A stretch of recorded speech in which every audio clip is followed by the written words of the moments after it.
Hey guys, today I want to share with you the 10 levels of a swimmer. So firstly, how do we measure how good a swimmer is? So we're using a term called FINA points, which is just a point system from 0 to 1000. The higher the better.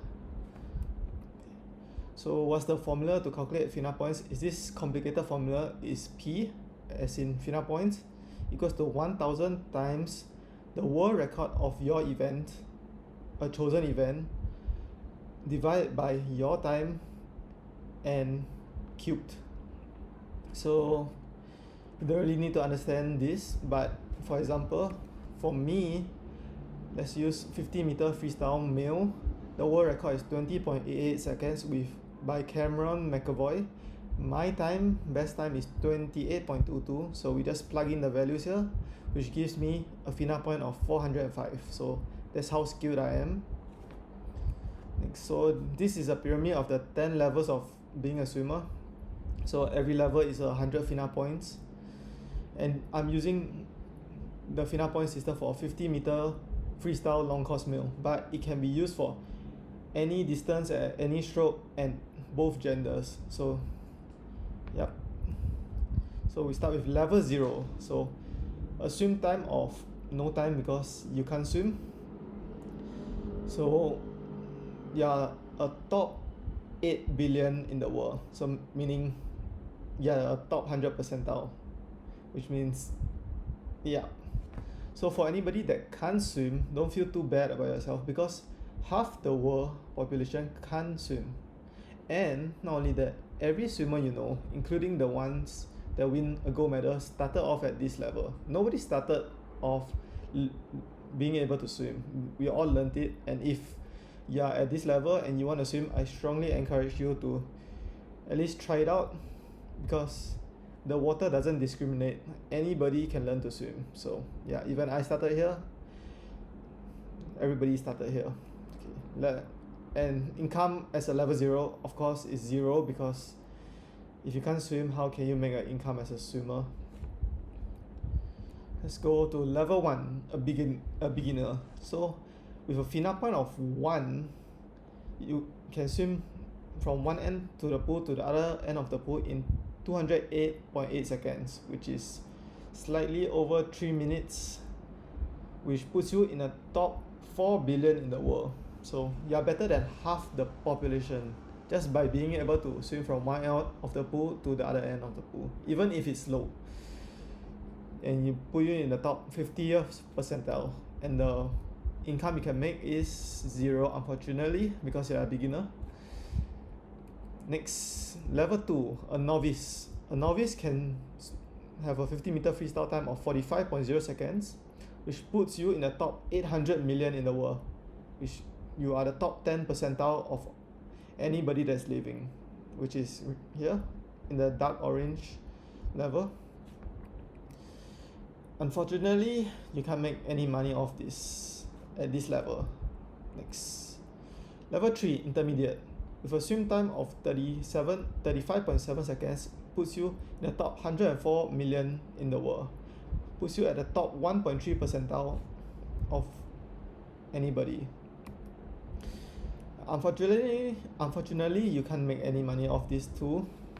Next, level 4, with a swim time of 31.2 seconds, puts you at the top 13.5 million people in the world, which is 0.169 percentile. So we are getting into quite few number of people that can be able to swim this time or better. Unfortunately, if you are a non-swimmer, you'll be surprised that you can't make any money off this level.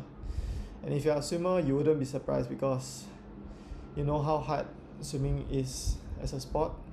Level 5, this is my level currently, with a swim time of 28.3 seconds or better, puts you in the top 1.8 million in the world, which is 0.0225%. And as you know, I can't make any money off swimming too. So sad. Level 6, elite, puts you at 500 to 600 FINA points, with a swim time of 26.3 seconds or faster.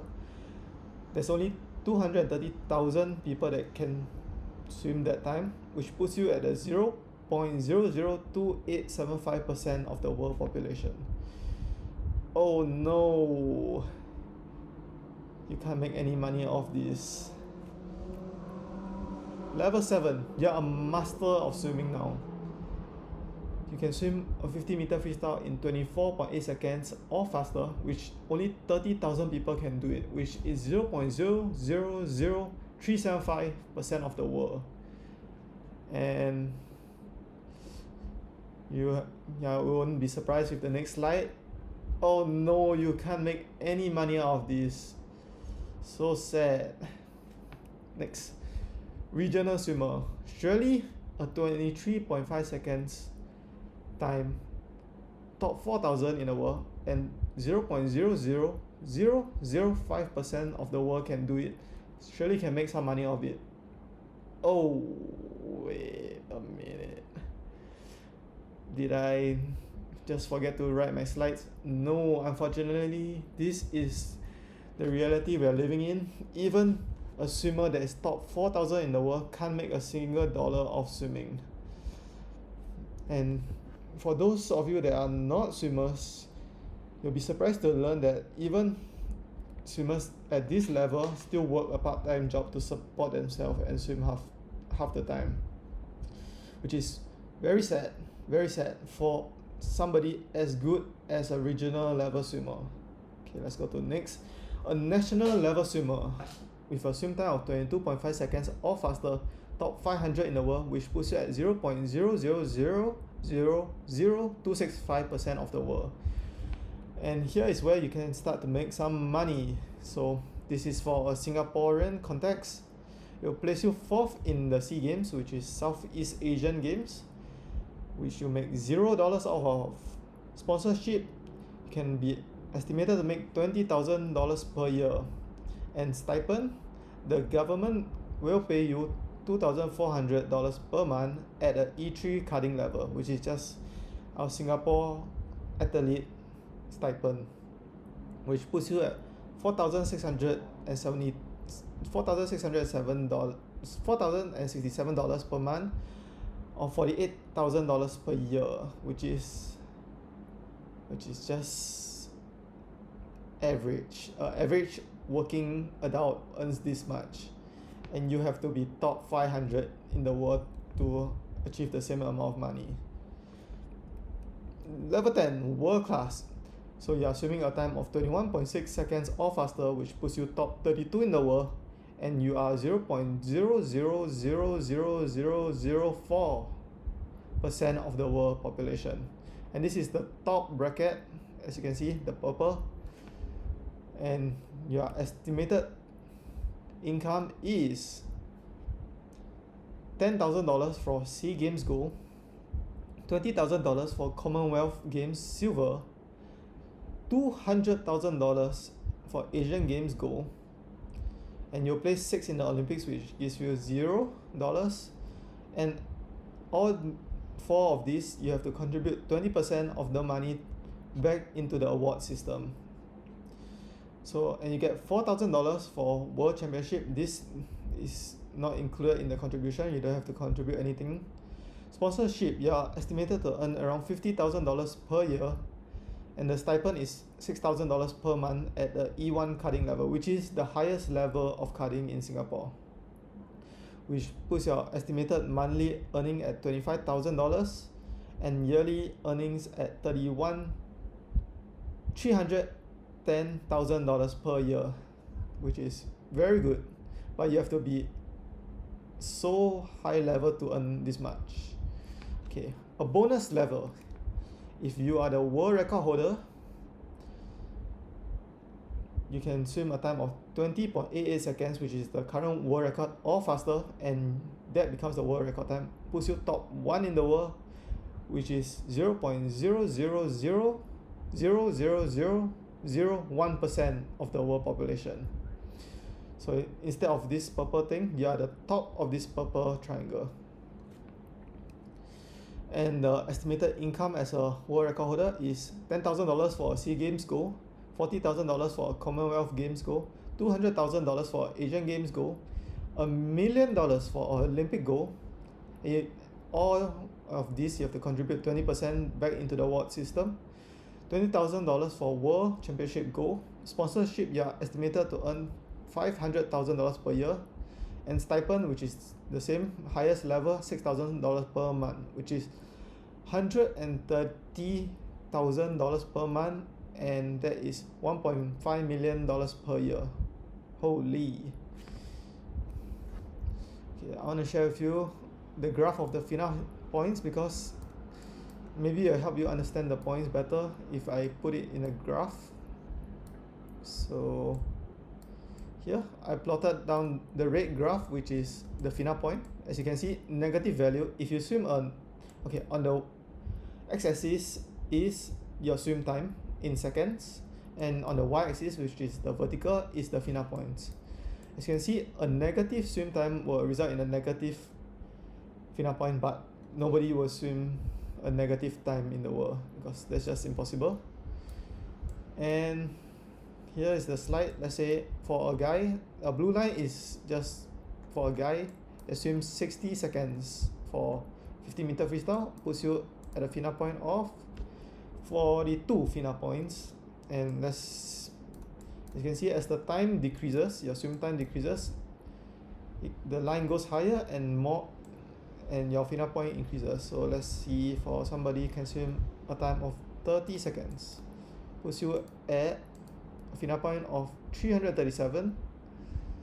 And let's see, a FINA point of someone who is very elite, 22 seconds. So it's all the way up here at a FINA point of 854. And let's say you are the world record holder, so you're 20.88, you'll be at 1000, so somewhere around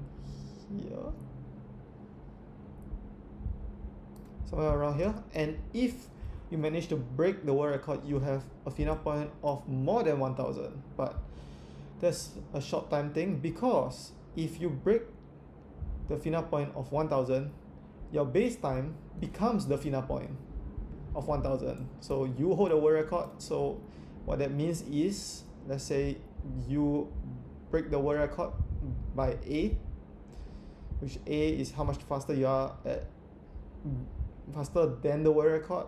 So look at this graph. It pushes everybody's FINA points down. So everybody else in the world has a lower FINA point just because of your great accomplishment. So let's say I break the world record by unrealistic 7 seconds, and for the same time of 30 seconds, if I can find it, okay, 30.7, you have a FINA point of 314. But let's say the world record was what it was, you will have a FINA point of wait, what? Oh, okay, wait, this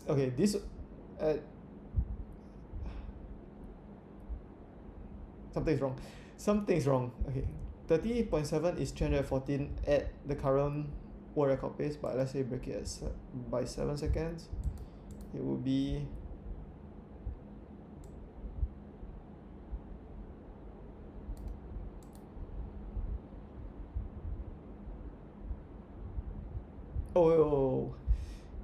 okay, wait, my second graph didn't include the 7 seconds, so sorry about that. Let me change it now. So -7, so you reduce all the way down to 92 FINA points. Imagine that you were the same level of swimmer, but your FINA points just dropped by nearly 300. Okay, let's go back to my slides. So I've been yapping around about how swimmers get paid basically nothing, and if you just talk about a problem, you only add to the problem. So here's my solution to this problem. So swimming has a multi-billion-dollar untapped market, and I will prove it to you right now. My solution is to create an ultimate swimming championship, so inspired by UFC but just for swimming. And history of a league for swimmers, there was an International Swimming League, ISL, and it failed, unfortunately, in 2 years. There's a lot of reasons why it failed, but all we need to know is somebody tried it and paved the way for us to try it again, and we can improve on their mistakes. So let's go over the strengths of swimming. The strengths of swimming is there are billions of swimmers in the world. Like, let's say for example, there's old people that swim casually, people that go to the beach. There's so many people that are swimmers, and any age can swim. So you can't say that about fighting. When you get a certain age, you won't be fighting, but you can see people that are elderly, even kids can swim. There's diverse number of events and diverse kinds of events. There's 4 different strokes in swimming, and there's a lot of race distances. So it is one of, if not the most watched Olympic sport. So we know there is interest in swimming. So some weaknesses of the current format of swimming, and we'll try to fix all of this, is very boring event lineup. So even for me, a super fan of swimming, I find it boring to watch the heats, semis, interviews before the finals. So even on finals day, they add in some semi-finals and interviews. So yep, it's kind of boring, and that's not to mention for a casual watcher of swimming. So in the second weakness is infrequent and short content. So we swimmers for 50-meter freestyle train every 4 years for Olympics to swim a 20-second race. So our race is once every 4 years for Olympics, and all we get is a 20-second clip. So yeah, that is very bad. So hidden personalities is the next one. So if you watch swimming, you can't tell what they're thinking or who they are. They can be the most fun person in the world, the most stoic person in the world, and all you see is just them swimming from one end of the pool to the other end. You can't tell their personality from the sport. There's a lack of revenue sources. I'll explain this later.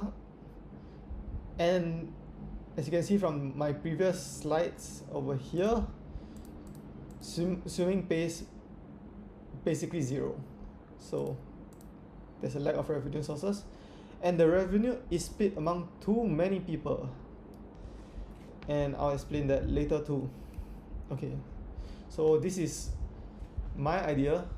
So basically, you want to make swimming a 1v1 sport. I know it sounds weird, but I have my reasons why. And it's held monthly instead of every year or every 4 years. Every month we'll hold this event. So it's like a boxing sport, 1v1. The main event, so it'll be something like main event and prelims. So main event will be Pan Chandler versus David Popovich. If you don't know them, they're just 2 of the best 100 freestylers. And so there will be 3. Second one is 100 butterfly, Caleb Dressel versus Leon Marchand. The third one will be 800 meters freestyle, Katie Ledecky versus Summer McIntosh. And for prelims, we will put less known swimmers. And the format will be, we'll start from prelims, back-to-back swims, no heats, no semi-finals, just finals, and no interviews for prelims. So you can see back-to-back content. Then for the main event, the same thing, but there'll be interviews for the winner after the main event. So you'll see, instead of some like 3 hours event, this will be 1 hour, and it'll be back to back, so people will stay interested in it. Next, events for swimming. So we're going to leverage our strength in swimming, as there's so many events. As you can see, 17 total individual events, excluding relays. If you include relays, there's more, and it's for males and females. So if you take that, you can double it if you want. So every event we hold for this swimming championship can be a different mix and match for every different event. So you can see it's 100 freestyle, 100 butterfly, 800 freestyle, but we can do a infinite number of combinations with this. So every event will be different, And the strength of that is, so if it's held monthly, we don't need the same swimmer to swim every month. We can have different people swim their specialty, or if the swimmer is very good at many different strokes, we can have them for back-to-back events. So very flexible. So this is the way the prize money is currently broken down in the world right now.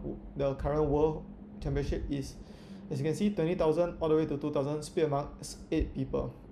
But my proposal is we split it just among the two of them, which is the same amount of prize money split among two will have a very large difference. As you can see, 20,000 to 40,000, 15,000 to 25,000.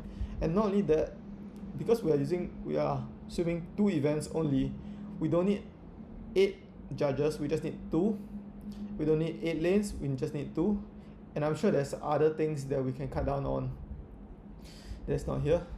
Next, case study. So will my plan work? So we don't know, but there's somebody that tried something very similar recently, just around a week ago actually. So the enhanced games, so it's for swimmers that use performance enhancing drugs.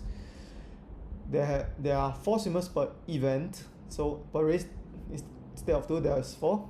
There's no heats or semi-finals, just like my planned event, and there's a total number of 7 events, which is the same as my 7 I propose.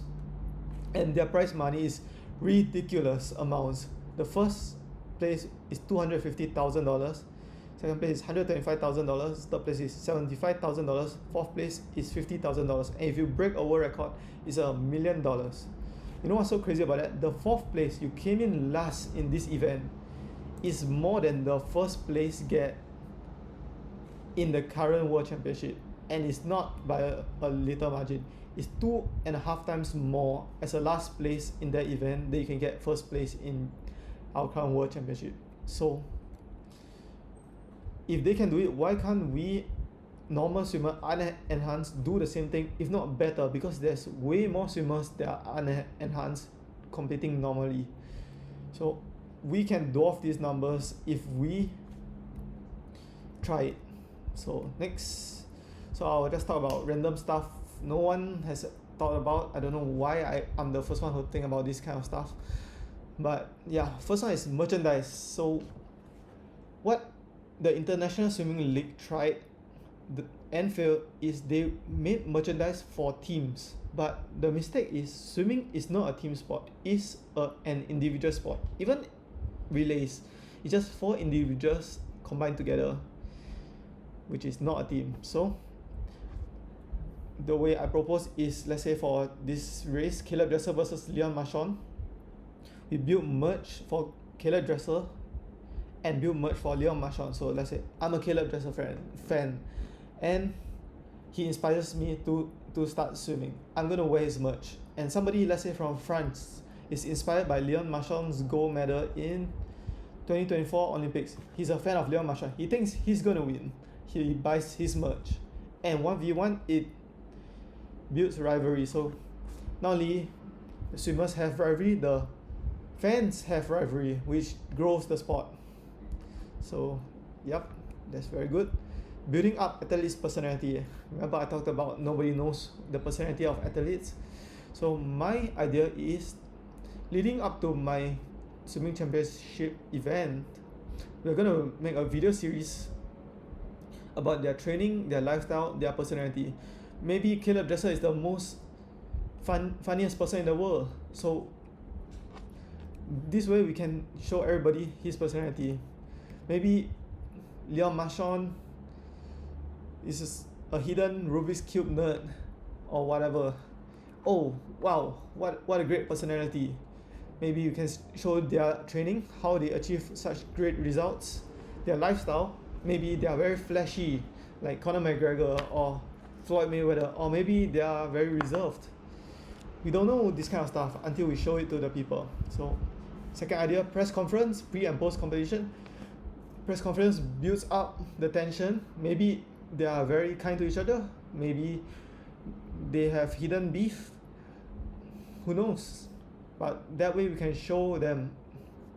And for post competition too, Maybe they can explain why they didn't perform so well. They were sick, they were injured, or maybe why they perform so well. Maybe they did some hidden technique they want to share with us, but they can't show it before the race. Okay, so next one is fan meet and greet after competition. So after the competition, why not let the fans meet the athletes? Because we never had a chance to meet them. We only see them on on videos, on social media, on TV. So you can sell signed merchandise, maybe posters, or maybe the clothing brand that they have. We can sell signed ones, build a closer connection with the fans and the athletes, and it's a revenue source for the athletes too. Next, fan experience. So I went to the 2025 World Championship in Singapore because I live in Singapore, and I watched the event, the finals, and what I noticed is all the food stores, food and drinks are sold outside the arena, not inside. So what we did was just sit down and watch it. But why not let the fans eat and drink while they are watching the event? What a great idea is that. And it's also a revenue source. If the event finished and the food stores are outside, why would we go there? We can just go to any other restaurant like McDonald's. But if the restaurant and the bars are inside the stadium, people will buy it, right, and watch it. Okay, my second idea is underwater seating, so a glass window for fans to see. You might not understand what I'm saying, but okay. If you take football, for example, if you make an underground section, what do you see? Dirt. Basically, you can't see anything. But an underground section for swimming, you can see the pool, right? It's something super unique to swimming and no other sport, and nobody is trying to leverage it. So imagine you go to an underground section. So there's an above and underground section, and the above section is just the same as it normally is, just stadiums with seats. But this underground section is a pool, and instead of walls of the pool, is a big glass viewing window with seats for people that pay money to go. And the crazy part is you can see something like this. You can see the swimmers actually swim. You can see their technique up close, and above ground all you can see are splashes. You can't see what they're doing, which is, once you see this up close, I think it's a game changer. Everybody will become a swimming fan. So something super unique to swimming and no other sport, and why not leverage it? Look at this. You can swim, see their stroke. Maybe in relays you can see how they change in relays, or flip turn, do their underwater kicks, because above ground you can't see anything. Okay, next, advertisement. So if you watch the Olympics, you see the start block, lane line, pool floors and walls are not utilized for advertisement, and I understand why. Because it's the Olympics, people are going to watch either way. They don't have a business mindset, right? But if we start our own championship, we have this business mindset that we can leverage every single floor space, as you can see with the underwater glass and wall space, and even lane line start block, to use as advertisement space. Brings in a huge amount of money for the company and for the swimmers. And swimmers not only can benefit from that, but when they walk out to swim, they can wear their sponsored clothing, shoes, swim caps, racing suit. And normally in the Olympics, their swim cap is their national flag, and you can't put any sponsors on it. Even their racing suit, you can't put sponsors on it. So this way, swimmers can represent their own brands, and the company can have so much advertisement space for their brands. Next, sports betting. I personally am not a huge advocate of gambling, but we can't deny the huge revenue source of sports betting. And why not? Why not just add it to swimming? Not only can we bet it on the winner of the swim race because it's a 1v1, can bet on the margin of victory in seconds or even milliseconds, hundreds of a second. If there's a large skill gap, there's a opportunity to bet over or under 3 seconds. If Leon Marchand versus some, let's say, some less known swimmer, Leon Marchand is 100% going to win, but by how much we can have a opportunity to bet here. I can bet parlays. Let's say you want Dresser, Carson Foster, or all the Americans to win. Maybe if you hit that, you hit a big amount or something like that. Next, youth and master swimmers. Swimming is very unique because everyone at any age can swim. So why are we catering just to people at their peak age? Maybe there are swimmers that are super young, let's say under 10, they are interested in this, or maybe swimmers that are over 50, elderly, and why not compete with some, like, let them have somebody that competing at their age. So if Michael Phelps was 50 years old and he raised a 50-year world record holder for, let's say, 100-meter freestyle, would you watch that? I would watch that, even if he was older. Or maybe, let's say, for a 15-year-old age group record holder, somebody up and coming, it doesn't make sense for him to race Cam McAvoy, gets completely destroyed. But what if he raised somebody his age, or maybe a few years older? We can build him up as the next world record holder, and when he's ready, we can put him against McAvoy and see how he do. That way, he won't be losing against the best people. We can build his confidence up, we can build his personality up, and when the race happens with McAvoy, it will be such a big event. Okay, next, TikTok brain. All of us has TikTok brain now. We have low attention span, and the sport of swimming has to adapt to this change in behavior, let's say. So no hits, no semis, no interviews between races, except main events. You can have one interview, so that way you can just see back-to-back content, just back-to-back action. Okay, so next one, allow social media influencers to react, analyze, and create content. For Olympics, if you didn't know this, they have a very tight control of any content they produce, be it swimming, boxing, football. If you're a content creator, you can't react to it. Let's say you'll just get copyrighted. So my proposal is let YouTubers, TikTokers, why not anybody have free use over the content, because they bring the following to swimming. And anyways, if we don't allow people to react to it, it's just basically leaving content unviewed. You can say that.